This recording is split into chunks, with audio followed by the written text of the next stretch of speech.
Ideas that come from our community are experienced life.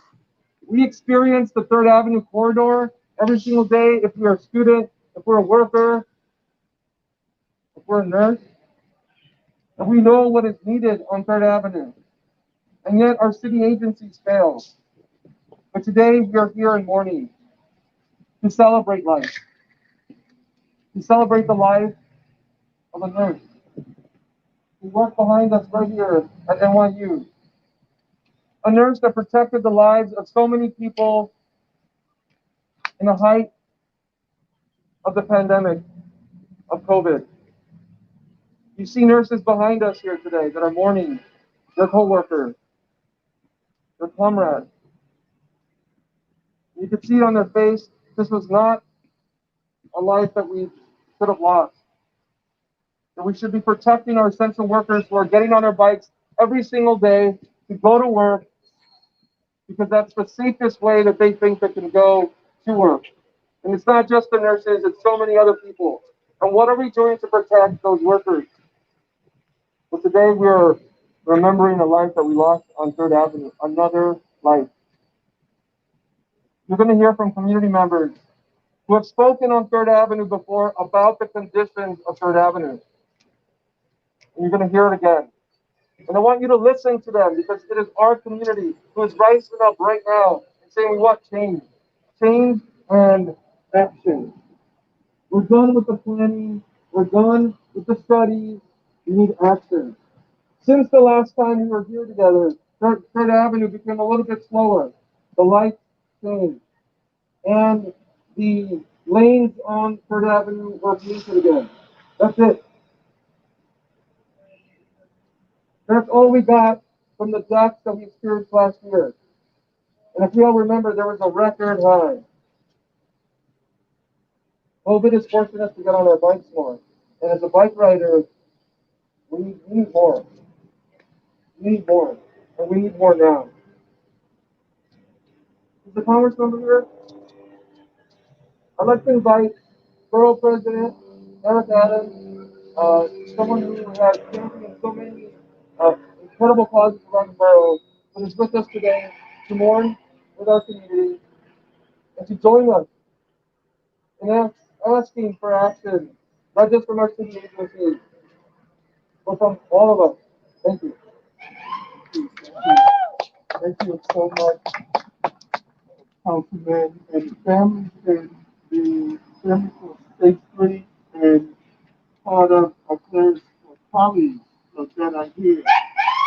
I have throughout the entire pandemic, spending so many hours at this hospital, delivering food, PPE, supplies, watching the staff here move to save the lives of people is an irony to Clara surviving the pandemic only to fall victim to the epidemic of crack and taking the lives of innocent people. There's a real irony that at one of the most horrific moments in the city, that an individual who put her life in harm's way to walk inside a hospital setting to save the lives of our family members will enter a street that has a historical, dangerous path. And the more that the community has left their voices to talk about how do we make that roadway friendly to pedestrians and families, it has fallen on deaf ears. We should not have to benchmark our lives by ghost bikes, by murals, by candles, by flowers. That is not what the city is made of.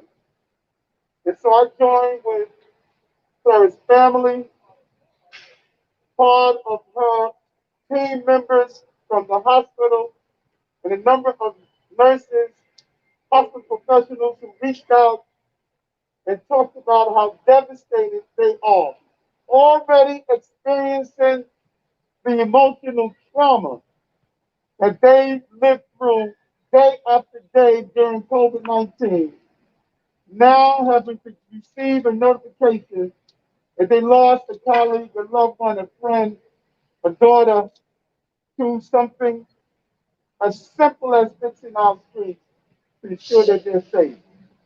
I will continue to add my voice and my advocacy, not only as a bike rider, not only as a person who has lost a friend to a vehicle crash, but I believe we're better than this as a city.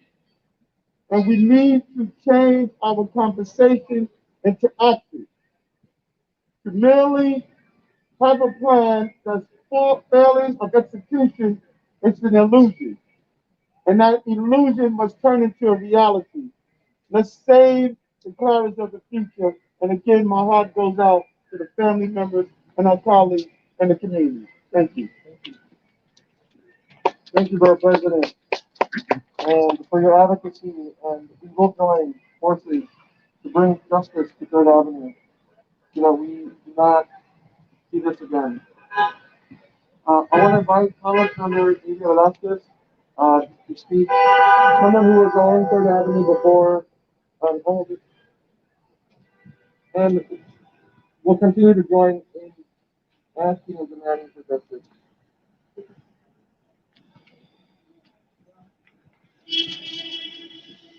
Here we are again and again.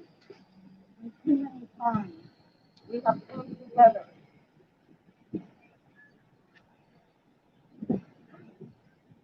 It is not right. This is not right. The city of New York, the state, and the federal government must come together, must come together to make sure that our communities are safe.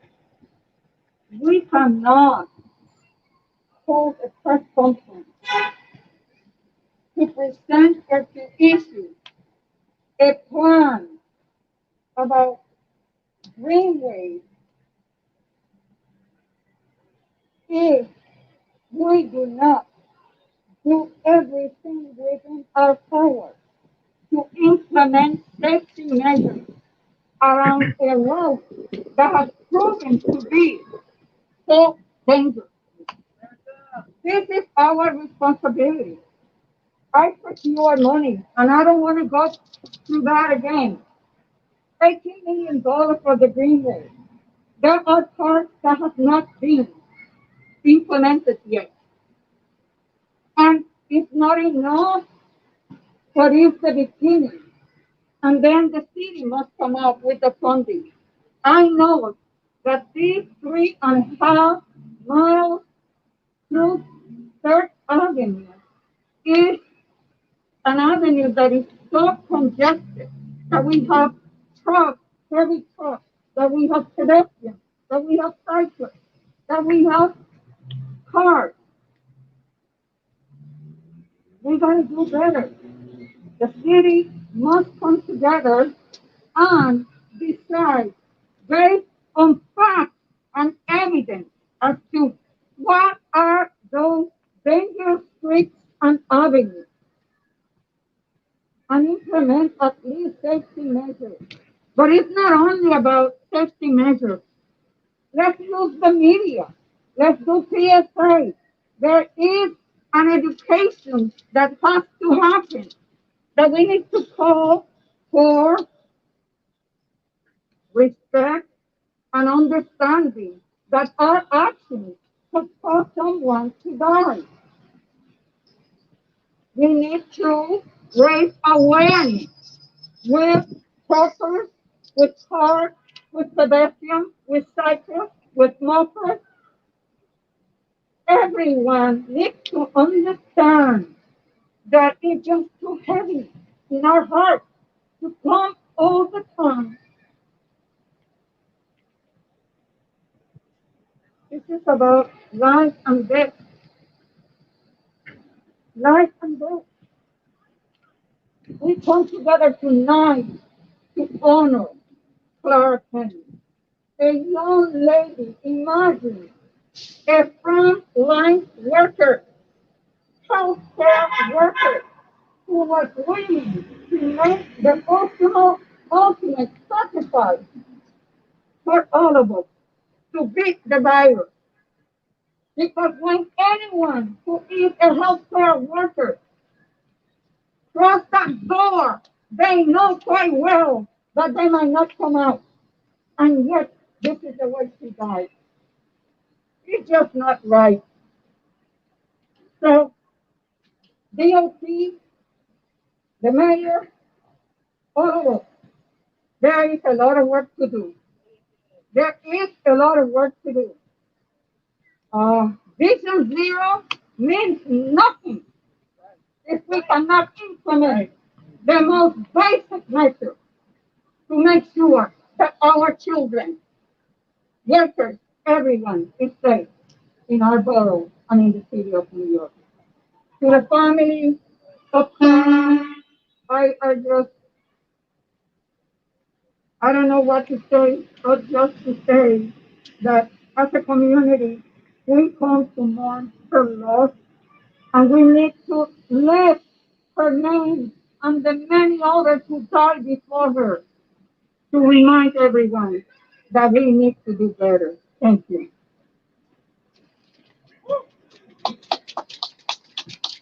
Thank you, Congress member. And let us read those names before we keep moving forward to hear from other community members who will speak today at this vigil. And these are names that you've heard before and that we're not going to forget. If you're holding your name, just raise it up. Hugo Garcia, he died on 28th Street on January 19. Fernando Trejo, 27 years old, died near 52nd Street in January 2019. Anne Smolowitz, July 2019. She was a friend of mine who worked at the yoga studio where I got certified. And I remember seeing her face and her smile every single time I walked in. View on 52nd and 8th Avenue died on December 18th, 2019. Brendan Gill on 39th Street, December 2019. Clara Kang, this last weekend, October 2020. Maria Herrera, 24 years old, 46th Street and 3rd Avenue, on August 6, 2001. Andy Herrera, 4 years old, 46th Street and 3rd Avenue, August 6, 2001. Andy Herrera, Ricardo Herrera, unborn infant on 46th Street and 3rd Avenue, on August 6, 2001. Lucia Peña, 16 years old, 46th Street and 3rd Avenue, August 6, 2001. Andy Vega, 6 years old, on 46th Street and 3rd Avenue, December 2006. Chico Chao, 5 years old, 55th Street and 5th Avenue, on September 2013. Edwin Ahacalon, 14 years old, 5th Avenue and 23rd Street, November 2018.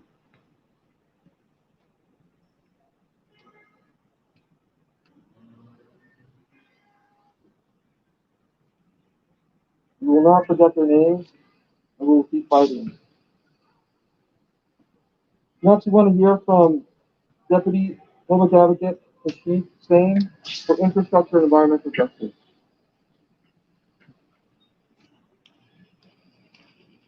Good afternoon, everyone. My name is Karthik Sen. I'm the Deputy Public Advocate for Infrastructure and Environmental Justice, representing the City Public Advocate Community Building. Thank you, Congresswoman Lydia Vasquez and Councilmember Carlos Machaca, for your leadership in putting together this very important gathering of the community and advocates and elected officials. First and foremost, our hearts and prayers goes out to the people, the family, the friends of the frontline hero, Clara Kang, who has been taken from us this past Saturday in yet another instance of traffic violence. All of us here today have attended so many of these vigils and press conferences. We all have cried and spoken out on what needs to be done to avoid another avoidable tragedy. The infrastructure of this city is in dire need of upgrades and overhauls, from bridges to roads, from streets to sidewalks. We as a city, as a nation, have fallen behind other countries and cities worldwide. The COVID-19 pandemic presented a perfect opportunity to reimagine New York City and think of innovative and creative ways to develop solutions. So let's make something evident that in this decision making, we must include the voices of the community, the advocates, and the experts so that we can spend our tax money most efficiently. We must look into advocates' demands like the one presented by the Transportation Alternative, like Uproad, the local community board, and the members of the communities that experience these traumas over and over again. Now let's demand the city to look into rapid implementation and funding of a network of connected bike lanes as prescribed in the city's own Greenway Plan, the street's master plan, and the dangerous vehicle abatement program, which the mayor must recommit to his promise for Vision Zero, as mentioned by the Congresswoman. The mayor must also take his own Surface Transportation Advisory Council's recommendation shared with him in June 2020 of this year. As we enter into what looks like a second wave of this deadly pandemic, we will see a boom in cycling. One way to protect Third Avenue is in Brooklyn for the pedestrians and the cyclists is to daylight dangerous intersections by using paint, plastic bollards, and barricades to prioritize safety and visibility. And that's just one solution. There are other good solutions that the advocates here today will talk about. And our office is committed in working with the community and the advocacy organizations to amplify them. Once again, the advocates and the experts are here with innovative solutions that can easily be implemented and prevent another innocent life from being lost to traffic violence. I hope that next time we will all gather like this would be to celebrate our demands and implementation of safer and environmental friendly solutions. So stay safe, stay healthy. And once again, our condolences to the family of Clara. Thank you so much. Thank you. And please send the public advocate our warmest regards. Clara Kang worked at NYU Langone. You now hear from Dr. Marwa Musa, Secretary of Hospital Medicine and Medical Director of the Nurse Practitioner Service at NYU Langone Hospital here in Brooklyn.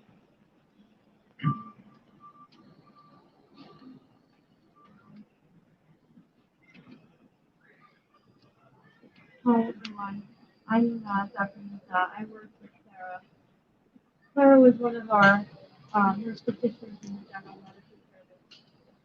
She actually joined us in the middle of the first wave of COVID. She,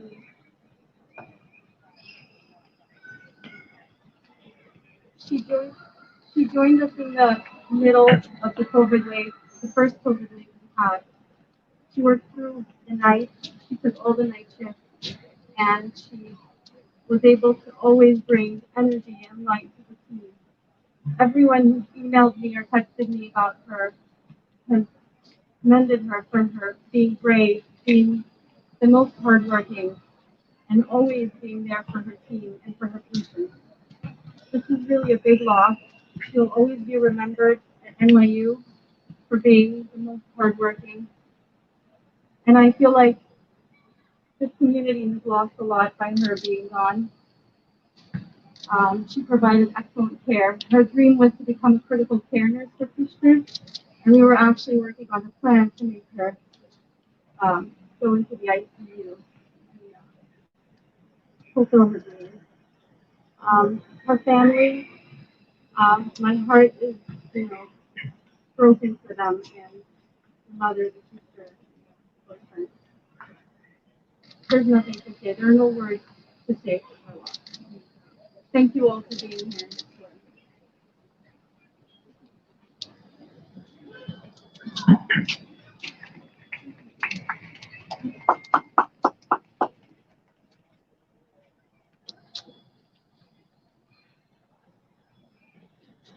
I want to bring up Community Board 7 Chair Joseph Zuniga.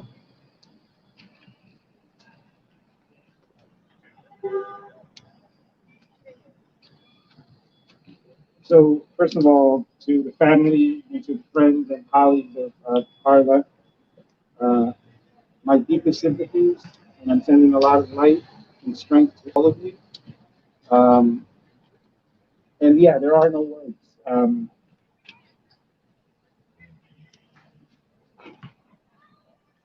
As chair of Community Board 7, I'm outraged in this moment since I heard the news. Um, the last time we did this exercise, I had a question. That question was, how many more people have to die before action is taken on Third Avenue? And I have the same question here today. How many more people have to die before action is taken on Third Avenue? And I will keep having that question until some kind of action is taken on Third Avenue. You know, it doesn't escape me and it doesn't escape a lot of our neighbors that this is a racial justice issue as well. Because if you look at other parts of the city, if you look at other parts of the world, there are solutions out there. This isn't about reinventing some wheel. This is about adopting best practices and solutions that already exist. And you have to ask yourself why in this community we have to ask and beg and have these types of events to bring attention to something that's absolutely fixable and absolutely doable to prevent this kind of thing. You have to ask. And so I am going to continue to ask in my role as chair to ask all of our elected officials, to ask all of the agencies to step up and to do something about something so basic as pedestrian safety, traffic calming. And again, we don't have to reinvent the wheel. So I don't want to hear anything about some far-fetched solution that we have to come up with. The solutions are there. We just have to have our priorities set right. Thank you. Thank you, Chair Zuniga, for those words, and we stand with you and the community board. And I know there are a lot of community board members here, so thank you for being here tonight in solidarity. I want to bring up a resident on 53rd Street, the Aguilar family. I don't know who will be speaking. If one of you can come up, who, when I got that call, I was, let's see, where's it from? I witnessed what happened that day. And it shook me and my family to the core because, as many have said before, we're tired of having these vigils. This is too much. We come together as a community every single time to mourn a life that's no longer here. If this was a different neighborhood, if this was not an immigrant neighborhood or an affluent neighborhood, action would have taken place a long time ago. We're tired of having to come together. Something has to be done. And we're calling on the mayor, we're calling on the governor to stop ignoring us. You can't come like this anymore. It has to stop. It has to stop. And we want quick action. It has to stop. Thank you. Thank you, Rob, Fernando, and the whole family. I want to invite Angela from Vigil Cycling. Who is no stranger to many of you, who is really known citywide for incredible advocacy, who's also no stranger to law. Thank you with us today, everyone, together.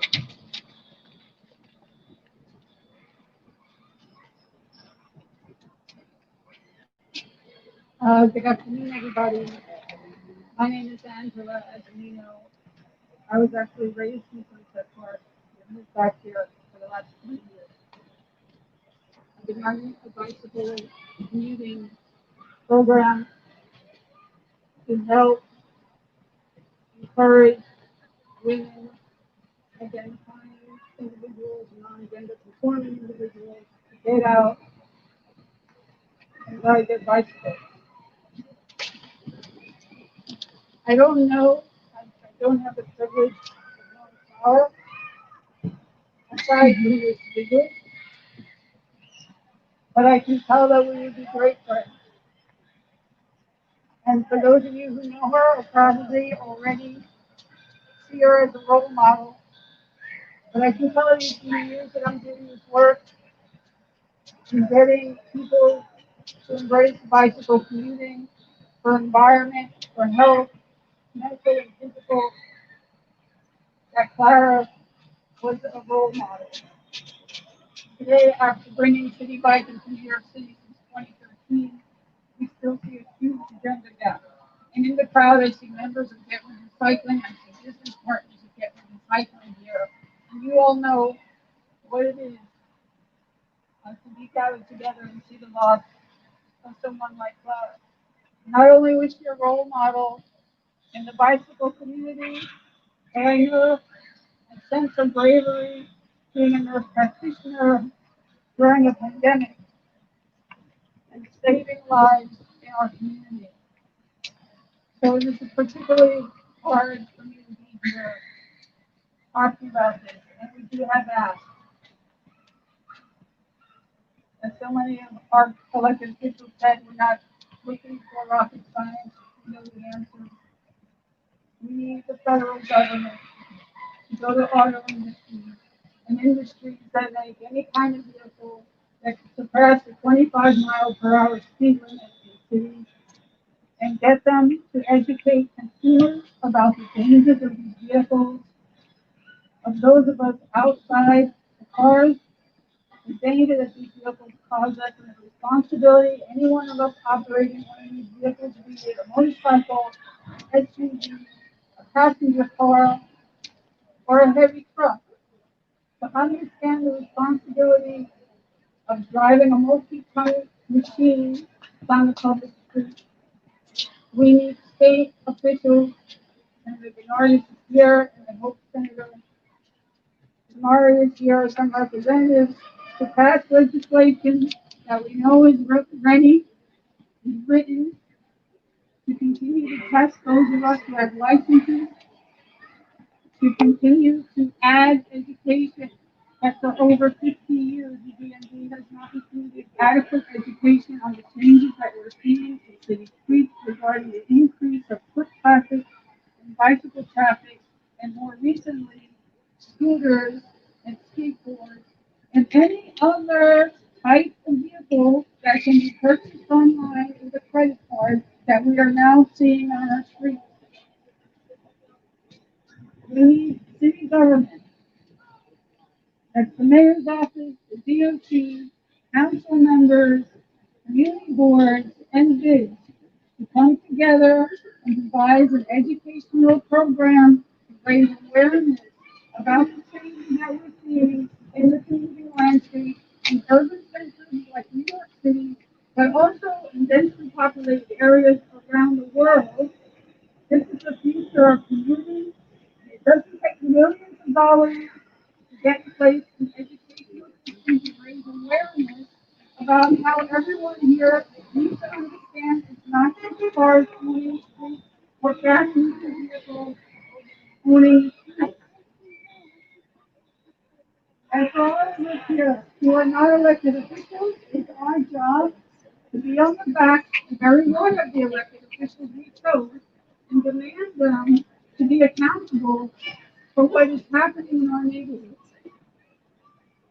So please, please, reach out, learn what it takes to get things moving, take ownership, and let's not come here to mourn the loss of a hero. Let's come here, as so many of us said, to celebrate our accomplishments, and the numbers of fatalities decrease.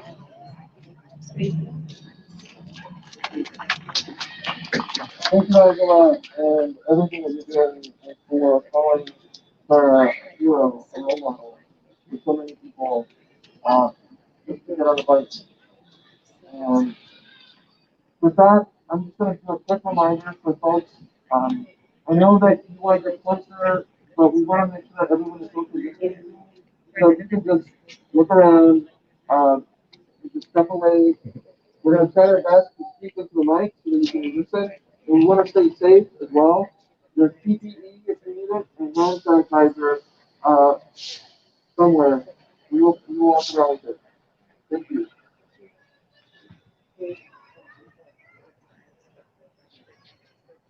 Um, so before we move forward, I understand that there is uh, this family and a friend of Clara Kang here today. And again, our condolences. We are here as a community to celebrate life and to celebrate the power of community so that we can move forward in a better way. Um, so we're remembering her today, and I want to invite Rosanna up to come and speak. And Rosanna is a deep and close friend of hers. Hi everyone, my name is Rosanna. I'm one of the close friends of Clara. How we met was within my room. She was my first nursing friend and my best friend in the life. When I first met Clara, I knew I was blessed to have her friend. She was really cared for the friends and family, and she did everything she could to help others. She worked in many hospitals before, and was always a provider. She came to this hospital with me, and she always wanted to help the underserved. She wanted to help them very helpful to ask how many people herself. She got the COVID and left to ask others doing. The memories will never be forgotten. They will always be there. The memories she shared. She was very efficient, adventurous, for others. Because that matters the most.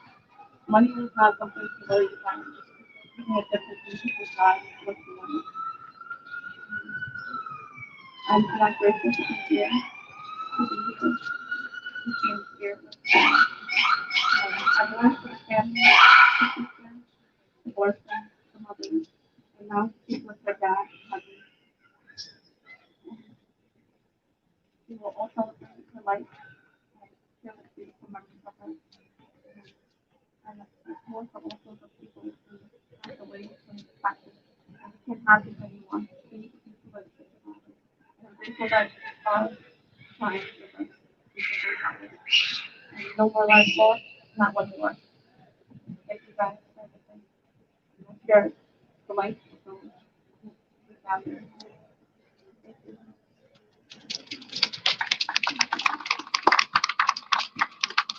Thank you, Rosanna, for your words, and we will remember her. I want to invite Uproad, someone from the line who is at Uproad, the Energy Democracy Coordinator to speak. As you continue, if you can come up, as you continue to hear the incredible intelligence and experience of the lives in this neighborhood, we understand what it is that we need. And the city continues to fail to bring us those actions, and I hope it stops. Hello, my name is Candlelight, and I just want to say that I send everyone to make statements that we are tired. I'm sorry that we are gathering here like this again. And I really hope that moving forward, we can be stronger and work harder so that we don't have to gather here under these kind of circumstances again. I'm here today to honor Sarah's life on behalf of others. Unfortunately, what happened this past weekend is not an unfamiliar situation. Sunset Park has experienced an immense loss this year. And on top of everything we're dealing with on a daily basis, we still are seeing so much avoidable violence on our roadways. As a climate justice organization, efforts has worked for many, many years in community planning. And one of the most common issues that are perpetuated through the decades is gun safety. In the age of COVID-19 and climate change, it's now more important than ever that we come together and take care of one another. And we take care of one another not only in our homes, in our small businesses, in our parks, but also on our streets. We have a collective responsibility to watch out and to care for one another so that everyone, no matter what mode of transportation you are taking, can get to and from work and home and the places that we go to safely and without the fear of losing your life. We mourn and we honor her today. We must come together and try to do better. To do more work, we ask our elected officials or government agencies and that us as a collective community, we have to do the work. We have to do the work so that we don't have to come together like this again, and so that we can spend more of our time, like people have said, to celebrate all of the efforts, all of the talent, all of the wonderful things we have to offer in the community, and don't have to spend so much time mourning loss and loss and loss. So today, I stand here to first family family to stand honor our solidarity and sending strength and light. Thank you to all Summer for those words. Next, I want to bring up Andrew Bernardus, our state senator, who has joined many actions around State Street. And I'd like to give an opportunity to thank you so much, Clara. This is my second vigil in 4 days with someone who lost their life to a traffic stop. Second vigil in 4 days. Just yesterday, a 4-year-old, another part of my district, I don't represent the construction plan, just stopping building, a 4-year-old was hit by a car because they came speeding out of a park on a freeway, and it was downhill and couldn't stop that car. Now in critical condition for the last 36 hours. I think, or I hope I speak for all of us when I say that we are tired of coming to Vigil. We are tired of saying not one more. Because when we say that, we say it with some hope that we can actually fix it and make it better. That we can summon the political and moral leadership to do the right thing and fix our streets to keep them safe from all. And get dangerous vehicles off the road. And train drivers appropriately so they know how to drive on a shared roadway. We say not one more because we hope and we believe that we can do that. Yet for some reason we have not been able to summon that political or moral will. Just today, an article in the paper about how there's an uptick in traffic deaths here in New York City. Just yesterday, a story in Bloomberg News about how vehicles are getting more and more dangerous for people outside of them than they are for people inside of them. One of the one was right to get to a whole bunch of bills that we've been trying to push up in Albany require more frequent education for drivers. Put warning labels on vehicles. Require roadway redesign at the city and state level. The fight goes on for all of us. So we're here to summon the collective grief that we are experiencing, not just the fire, but for everyone that we've lost in traffic fire. We hope to pray with the family and friends who are gathered here, and we will continue to recommit ourselves to the purpose of believing in safe streets for all. I mourn with you for the loss of Clara, for the loss of everyone. We pray with you and pray for you. But as long as we can and be in positions and the ability to do something about this, we will continue to do everything we can to keep our streets safe for everyone. Thank you, Andrew, House of State Senator. And I want to bring Araceli up. Uh, this one. Superman, Superman kanina si Karen.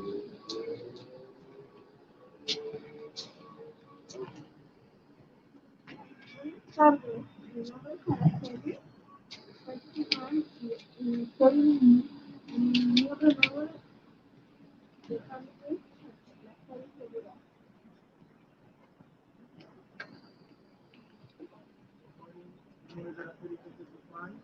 I'm a new member of Family Society 3. He venido hoy con mis hijos para honrar la memoria de una héroe a la que le quitaron la vida demasiado pronto, de una manera injusta y cruel.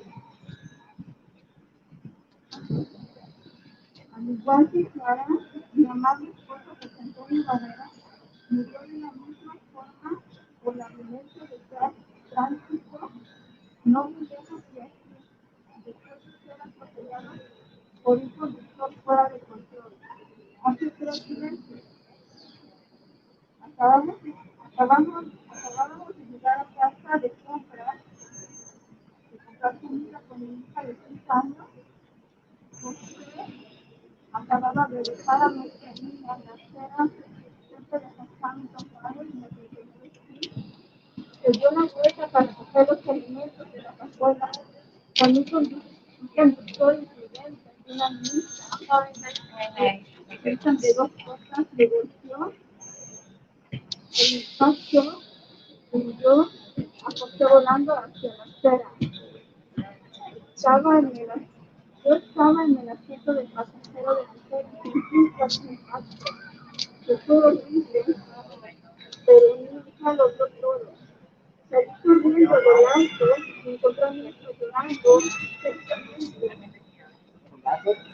Mi esposo tirado en el suelo, muerto de sangre. Lo llamaron urgentes al hospital, pero era ya demasiado tarde. Ningún padre debe morir delante de su hija. Esto le perseguirá a todos por el resto de nuestras vidas. No he podido dormir por la noche, tengo pesadillas.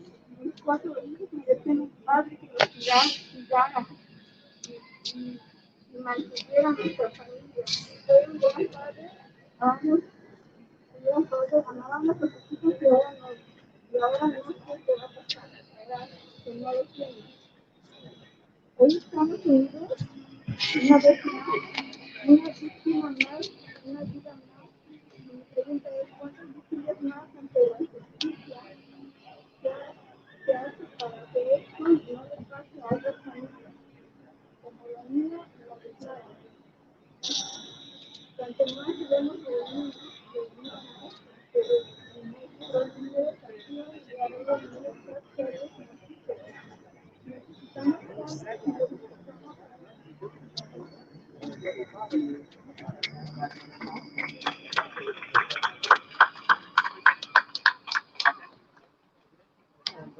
My name is Araceli Sanchez Guzman. I'm a new member of Family Society 3. I'm coming today with my children to honor the memory of a hero whose life was fleeting and friendship was truly rare. Like Clara, my husband, Jose Antonio Barrera, was killed in a crash accident not far from here after being hit by an out-of-control driver only 3 months ago.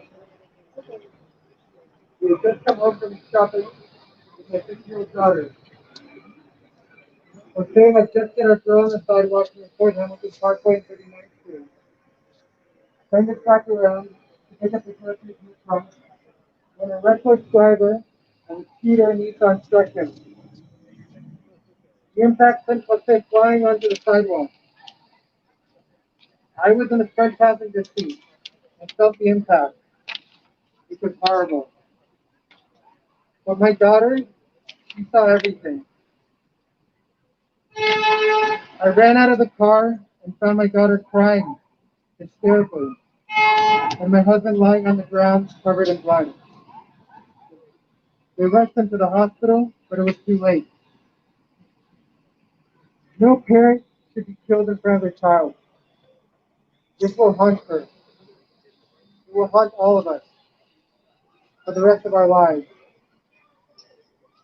I haven't been able to sleep at night. I have nightmares. My 4 children deserve the father to watch over them and to support our family. He was a great dad. He loved his kids. And now I don't know what's going to happen now that they don't have him.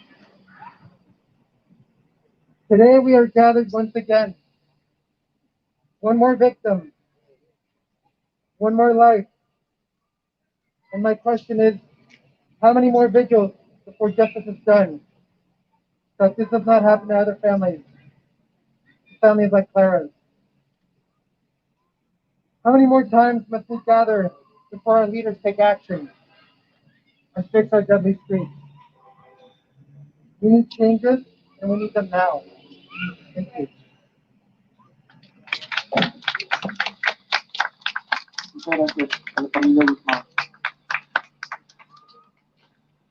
Next, we're going to invite Marco Connor from Justice Alternative, a warrior, a justice advocate for all of us in our prosperous state.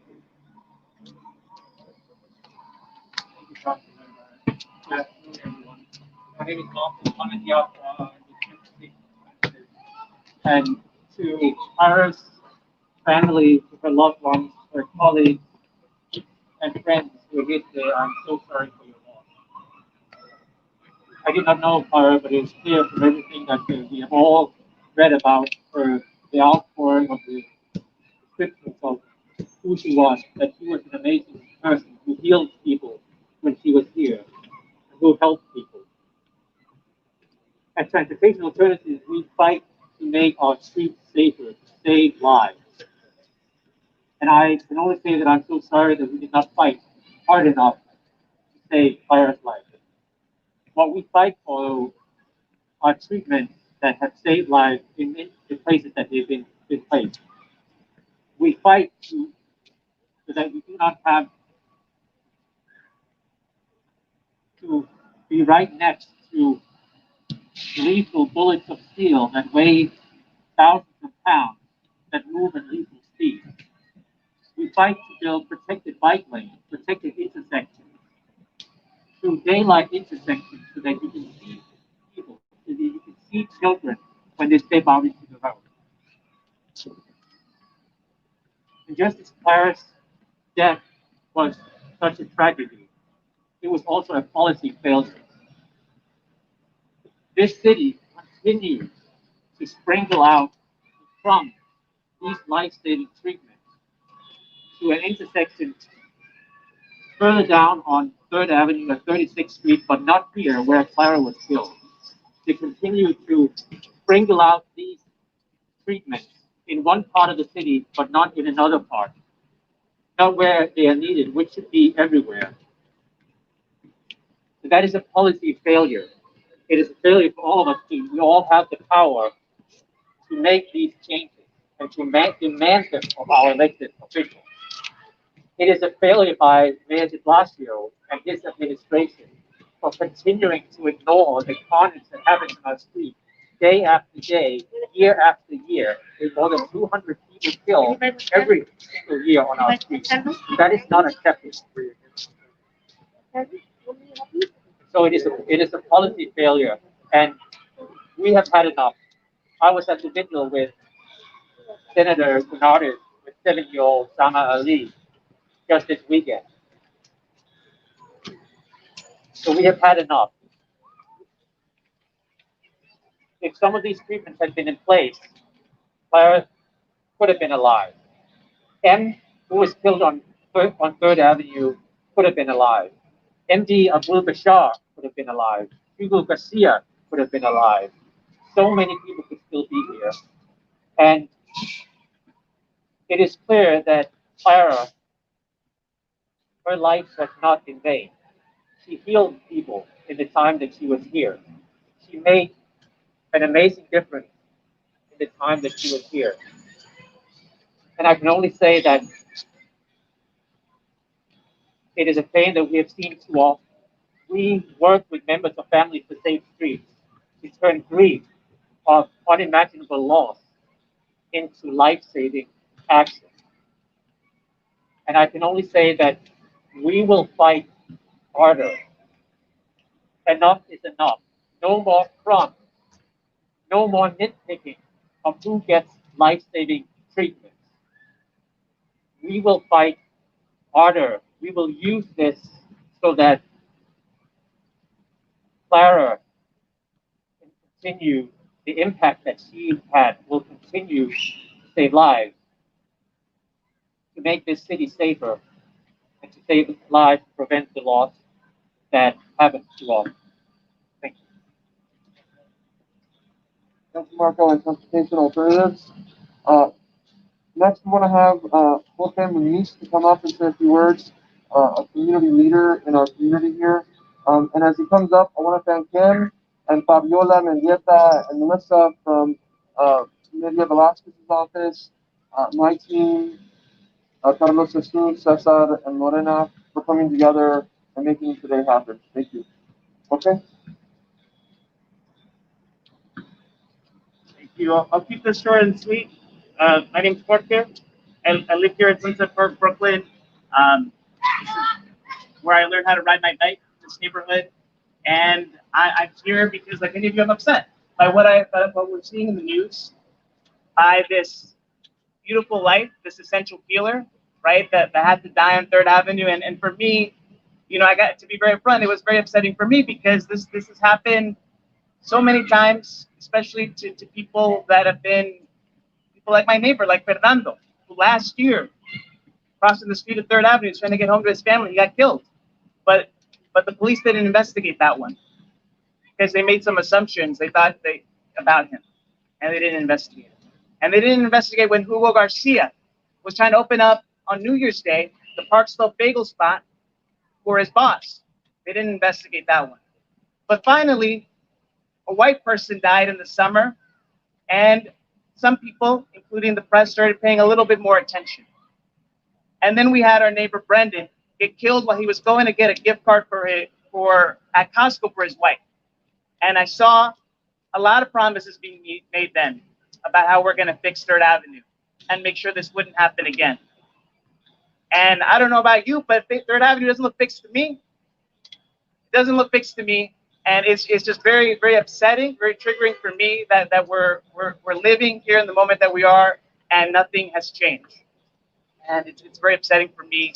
And what I would just like to see done is for somebody to actually just roll up their sleeves and do the work, right? Somebody said it before. It doesn't take rocket science to know that a dark roadway, right? Because a government a long time ago decided to segregate us from our waterfront and put a bunch of car traffic through it. It's no accident that is dangerous, right? That was a government decision to make that dangerous because they decided that for a neighborhood that is Puerto Rican and Mexican and Chinese and Arabic, it didn't matter that for their lungs to get polluted with toxic smoke, right? It didn't matter. And now finally people are waking up and they're trying to say something about it. And I'm glad that we finally have Democrats that are willing to stand up to segregationists, because that's the kind of people that we're dealing with. We're dealing with segregationists, people that want to replace working class people for the business class, right? We just had a big fight because some billionaires thought they could roll up to the waterfront and replace a bunch of working class people because they said nothing was over here. They said there weren't people over here, that there weren't jobs over here and opportunities over here. And that's obviously untrue. And what I want to see is an end to political pageantry like this, and for the people that say they're going to fix something to actually do it. And this is a working class neighborhood. This is a neighborhood that has La Luchadora, right? So I'm confident we can do it, and I want to see us really work to fix 3rd Avenue. And what that will mean is very simple. 2 Democrats, Governor Cuomo and Mayor Bill de Blasio. That's a city street and a state highway. Those 2 people need to sit in a room and work together and make a plan to put some lights under there, get rid of some of the cars, maybe put a busway, fix it. Make sure it's not dangerous. And we also got the new school that just opened up on 60th, right? So if nothing else, come on. Let's go. I want to see our neighborhood get better, safer, stronger, and I'm glad that we're doing this right now. Thank you very much. Thank you, Jorge. And we are gonna have to roll up our sleeves. So thank you for that. And what I want to do now is ask the Reverend Juan Carlos Luis to come up, and we're gonna begin our procession Some of you have already cut candles. I think Antoinette, thanks so much for coming out with candles as well. We're going to go up 56th Street, up to 3rd Avenue, leave a marker, and then come back on 56th Street. And for anybody who wants to stay, we will leave an open mic for you to express your feelings. In this moment, we've lifted up so many names and lives that if you want to talk about your life, another life, another remembrance, this will be the time to do it. That's what we're here to do, to mourn, to do it in community, and to do it in community. So, Juan Carlos?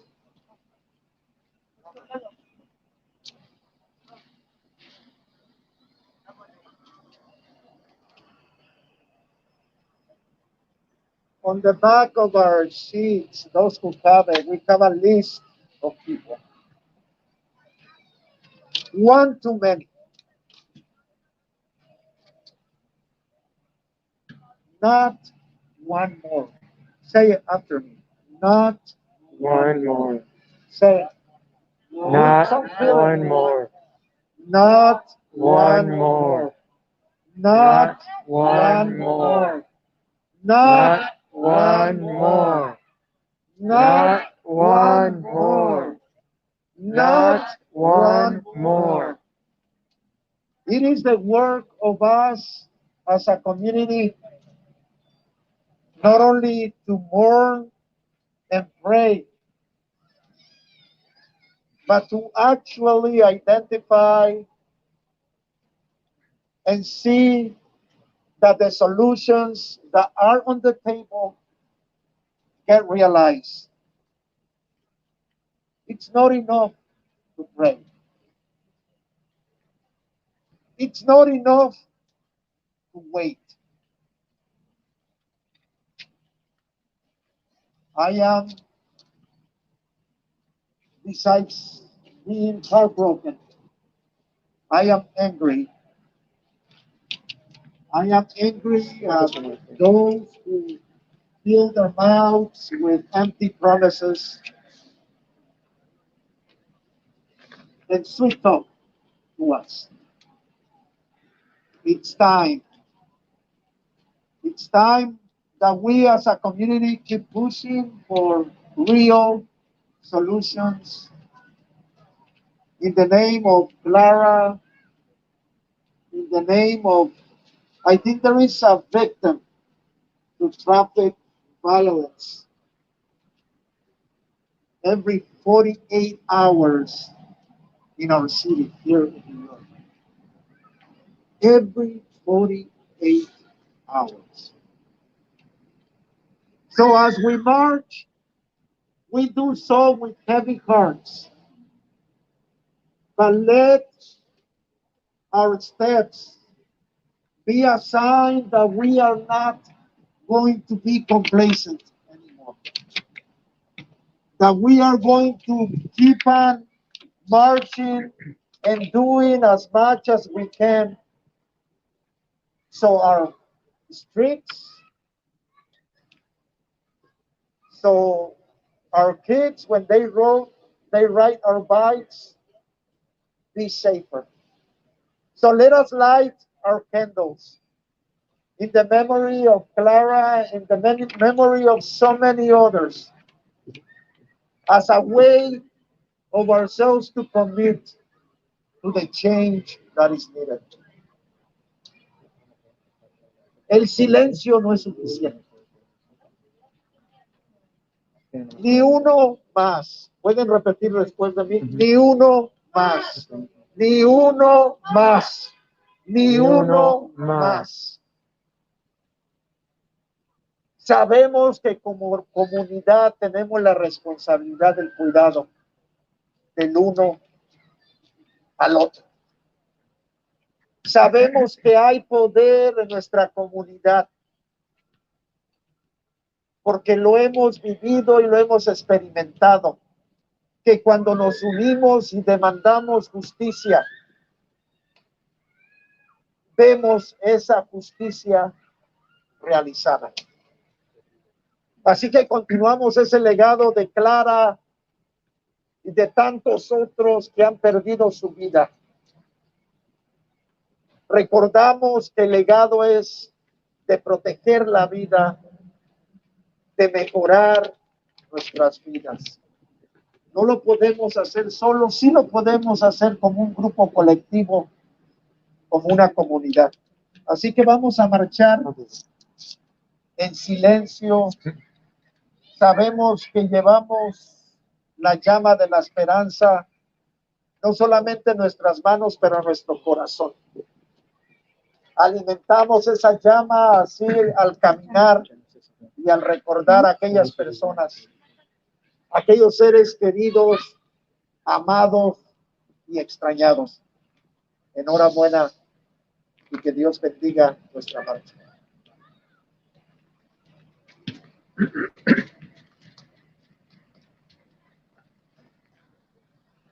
Hello everyone, so now we're going to be gathering here in the corner of 55th and 2nd, and we're going to be marching towards the corner of 56th and 2nd and left.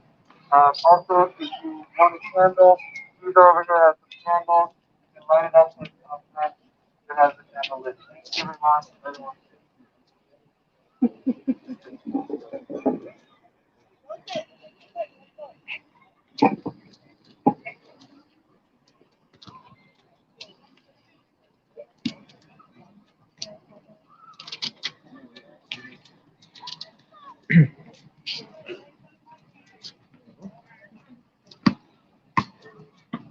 Want to start gathering?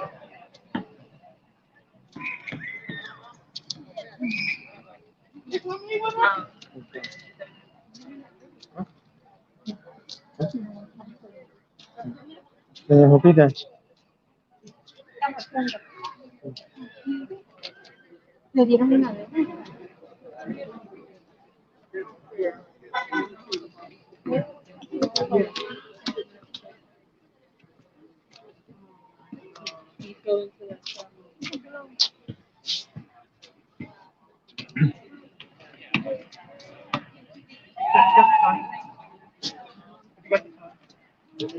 Everyone's gathered in the corner.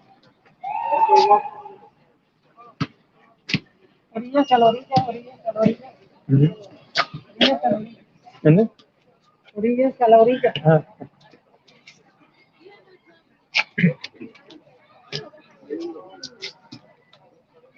Everyone, please, let's gather at the corner. We're going to start marching the candle soon. Please gather at the corner. Thank you.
Y a lo mejor hasta con otras cosas encima. O más, no sé.